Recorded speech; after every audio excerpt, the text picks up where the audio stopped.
Hello traders, how are you? कैसे हैं आप लोग? दोस्तों, आइए आज इस वीक का एनालिसिस हम लोग करते हैं और देखते हैं कि कहाँ कहाँ पे आप लोगों के लिए ट्रेडिंग की अपॉर्चुनिटीज़ नज़र आएंगी। कौन कौन से ऐसे फॉरेक्स मार्केट के फंडामेंटल्स हैं जो मेजर करेंसीज को इम्पैक्ट करेंगे। तो सबसे पहले हम लोग डॉलर इंडेक्स की बात कर लेते हैं। डॉलर इंडेक्स का आपका जीडीपी का डेटा है कमिंग थर्सडे को। अगर जीडीपी का डेटा जो कि एक्सपेक्टेड है कि बहुत अच्छा आने वाला है, उसका रीज़न क्या है? अगर हम G10 करेंसीज को देखें, G10 कंट्रीज़ को देखें और उनकी करेंसीज को देखें तो country wise America out performing कर रहे हैं G10 कंट्रीज से। ठीक है, तो अमेरिका बोल रहा है कि we are in much better position. ठीक है ना, हम लोग प्रोड्यूस भी अच्छा कर रहे हैं, तो इनका जीडीपी के इंक्रीज होने के चांसेस हायर साइड हैं, जिसकी वजह से देर इज ए चांसेस कि डॉलर के अंदर आपको एक अपसाइड मूवमेंट देखने को मिल सकती है। ठीक है, टेक्निकल लेवल्स पे हम इसकी बात कर लेते हैं। टेक्निकल ग्राउंड्स पे अभी देखो ये साइडवेज चल रहा है। ठीक है, ये आपका साइडवेज चल रहा है, कोई बहुत बड़ा मोमेंट अभी आपको नहीं मिला इस वीक के अंदर। ऊपर के लेवल पे ही जहाँ पे इसने लास्ट टाइम छोड़ा था उसी के लेवल पे ही ये हाई और लो के अंदर ही साइडवेज जोन के अंदर ट्रेड करता रहा। यानी ये कि ये डिसिसिव मूव का वेट कर रहा है कि कोई ऐसा कोई फंडामेंटल ट्रिगर पॉइंट इसको मिल जाए कि इसको एक अच्छा खासा ब्रेकआउट का पॉइंट मिल जाए। तो ब्रेकआउट का पॉइंट मैंने आपको ऑलरेडी दे रखा है कि अगर इस बार इसका लो ये 105.60, इसका जो बेसिकली ये एक लॉजिकल सपोर्ट लेवल है, इसके नीचे अगर ये बंद हो जाता है तो ये डाउनफॉल के अंदर है। और अगर ये प्रीवियस हाई ब्रेक हो जाता है तो ये अप ट्रेंड के अंदर है और यहाँ से ये $110 भी जा सकता है। लेकिन एज ऑफ नाउ अगर 105.60 ब्रेक करता है या इसके नीचे क्लोजिंग देता है तो ये अच्छा खासा 100-150 पॉइंट का फॉल, पिप का फॉल दे सकता है। ठीक है, तो अभी साइडवेज जोन के अंदर है, या तो ये 730 का जो ये लेवल है इसको ब्रेक करता हो या ये 560 का लेवल, तभी एक साइड मूवमेंट आपको देखने को मिलेंगी। यूरो यूएसडी पे आ जाते हैं।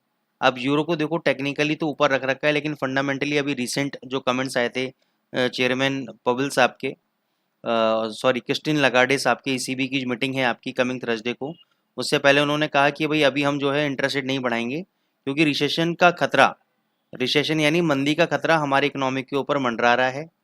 इन्फ्लेशन हम जानते हैं कि हाई लेवल्स पे है और इस इन्फ्लेशन को कंट्रोल करने के लिए एक बार हमें इंटरेस्ट रेट बढ़ाने चाहिए। लेकिन हम इंटरेस्ट रेट अभी इसलिए नहीं बढ़ा सकते कि इंटरेस्ट रेट अगर बढ़ाएंगे तो लिक्विडिटी की प्रॉब्लम आ जाएगी यूरोपियन इकोनॉमी के अंदर। लेकिन ये एक तरह से ना बेकार न्यूज़ है, बैड न्यूज़ है फॉर दी करेंसी। लेकिन उसके बावजूद भी अगर आप देखोगे यूरो अपनी पोजिशनिंग को छोड़ नहीं रहा है। ठीक है ना, बहुत ज़्यादा ऊपर नहीं भग रहा है तो ये छोड़ भी नहीं रहा है। तो अल्टीमेटली लेवल्स आपके 495 के हैं। अगर इसके नीचे इस बार यूरो दोबारा गया तो ये 450 के लेवल को भी होल्ड नहीं करेगा, ये सीधे 1.0350 तक आपका आना चाहिए गिरकर। अगर ये लेवल होल्ड करता है 495 तो इमीडिएट बेसिस पे आपका रेजिस्टेंस है 1.0650। इसके नीचे अगर क्लोजिंग दे देता है डेली चार्ट के ऊपर, ध्यान रखना डेली चार्ट में बोल रहा हूँ, डेली चार्ट के ऊपर अगर क्लोजिंग दे देता है तो अगला टारगेट इसका 1.0750 है मिनिमम। तो ये आपका यूरो यूएसडी का एनालिसिस हो गया। अब हम आते हैं जीबीपी यूएसडी पे। जीबीपी यूएसडी पे एज सच इस वीक में कोई मेजर इवेंट नहीं है। टेक्निकली देखा जाए तो अभी ये डाउनवर्ड ट्रेंड लाइन पे आपको यहाँ पे रेजिस्टेंस मिल रहा है देखने के लिए। तो आप चाहें तो यहाँ पे एक शॉर्ट पोजीशन क्रिएट कर सकते हैं 2163 पे। स्टॉप लॉस रहेगा 2200, स्टॉप लॉस रहेगा 2200। अगर इसके ऊपर कैंडल क्लोज हो जाता है तो अगला टारगेट आपका 2300 का मिनिमम आपको देखने को मिलेगा। अदरवाइज ये आपको जो प्रीवियस लो है 1.2037, ये भी टूटते हुए आपको नज़र आएंगे, ये भी टूटते हुए आपको नज़र आएंगे। ठीक है, फिर हम आ जाते हैं यूएसडी कैट के ऊपर। कैट की आपकी मॉनेटरी पॉलिसी है और सिर्फ 15% प्रोबेबिलिटी है, ओनली 15% प्रोबेबिलिटी इज़ देयर कि गवर्नमेंट इंटरेस्ट रेट को इंक्रीज़ करेगी, कोई चांसेस नहीं है। तो ये सबसे ज़्यादा बेनिफिशियरी कौन है इस चीज़ का, मैंने आपको लास्ट एनालिसिस में भी बताया था, यूएसडी कैट। और उसका इम्पैक्ट देखो आपको देखने को भी मिल रहा है कि USD CAD is moving on the higher side. क्यों? ये सब चीज़ें अगर फंडामेंटल न्यूज़ हम पहले से डिस्काउंट कर लें तो हमें क्या मूवमेंट पता नहीं लगेगी? बिल्कुल लग जाएगी आपको मूवमेंट पता। ठीक है ना, एटलीस्ट मैं गारंटी तो नहीं कह सकते लेकिन एक प्रोबेबिलिटी होती है कि हाँ यार ये प्रोबेबिलिटी है। अगर इंटरेस्ट रेट के बढ़ने के चांसेस नहीं है तो ये प्रोबेबिलिटी है। तो वही प्रोबेबिलिटी के बेसिस पे मैंने आपको बोला था कि यूएसडी कैट आप बाय करके चलो। यहाँ से आपको 37,500 और ये जो प्रीवियस लेवल हैं आपके 3785, ये लेवल टूटते हुए नजर आ सकते हैं। और 3900 अप टू, मैं बता रहा हूँ 3900 तक की मूवमेंट आपको अप साइड में यूएसडी कैट में देखने को मिल सकती है। फिर हम आ जाते हैं गोल्ड के ऊपर। गोल्ड तो आप सभी लोगों को पता है कि भाई वॉर सिचुएशन है और जितनी वॉर की सिचुएशन इंटेंस होती जाएगी उतना ही गोल्ड आपका भगता जाएगा। लेकिन आपको इस बात से डिनाई नहीं करना चाहिए कि मैं हर वीक में आपको ये बताता हूँ, और जब ये वॉर हुआ भी नहीं था और ना ही वॉर की कोई होने की संभावनाएं थी, उससे पहले मैंने आपको बता दिया था कि मार्च 2024 से पहले gold all time high break करेगा। हालांकि अभी नहीं किया है, लेकिन जिस हिसाब से इसने रिकवरी दी आपको समझना चाहिए कि हमने आपको ये पहले इस बात की एनालिसिस दे दी, और तो इतनी प्रीमियम एनालिसिस हम आपको दे रहे हैं कि भाई आप मार्च 2024 तक इतना जाएगा, इतना हाई जाएगा। इतना प्रिडिक्शन करना भी अपना आप में एक, मैं तो देखो एक प्राउड फील करता हूँ कि भाई इतना हम एनालिसिस कर पा रहे हैं, इतना आपको बता पा रहे हैं, ठीक है ना। तो ये आपके सब एजुकेशन के लिए, नॉलेज के लिए। अभी देखो यहाँ पे इमीडिएट बेसिस पे रेजिस्टेंस है 2001 का, फिर है 2015 का। लेवल्स मैंने मार्क किए हुए हैं 2015, 2001। इन लेवल्स पे आप शॉर्ट पोजीशन बना सकते हैं। आप लोगों के लिए 2015 एक लास्ट लेवल होगा जहाँ पे आप एग्जिट कर जाएंगे।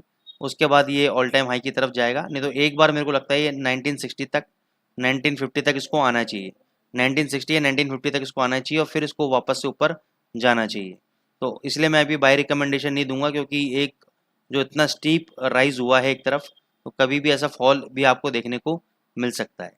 तो इससे बेटर क्या है कि हम थोड़ा सा शॉर्ट पोजीशन देखें 2001 2015 के आसपास, और एक नीचे की तरफ 1980 और 1960 तक आपको देखने को मिल सकता है, ठीक है। लोअर लेवल पे अगर बाइंग की बात आती है, तो लोअर लेवल पे सर अभी बाइंग मैं तब बता पाऊंगा जब कोई भी वेव आपकी नीचे की तरफ बनेगी और यहाँ पे थोड़ा सा कंसोलिडेट करेगा, या मेरे को लगेगा कि यहाँ पे रुक गया है, या यहाँ पे वॉल्यूम्स आ रहे हैं बाइंग के, तब मैं आपको नीचे के लेवल बता पाऊंगा। अभी एडवांस में बताना कि ये 1960 से टर्न अराउंड होगा, 1920 से टर्न अराउंड होगा, 1900 से टर्न अराउंड होगा, मेरे को भी नहीं पता कहाँ से टर्न अराउंड होगा, लेकिन ये चीज़ पता है कि ये बुलिश है और इसको ऑल टाइम हाई इसको ब्रेक करना है।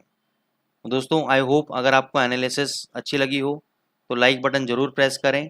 सेकेंडली डिस्क्लेमर देना चाहूँगा कि जो भी एनालिसिस मैंने आपको दी है वो सिर्फ आपके एजुकेशन पर्पज़ से है, ताकि आपकी knowledge day by day increase हो।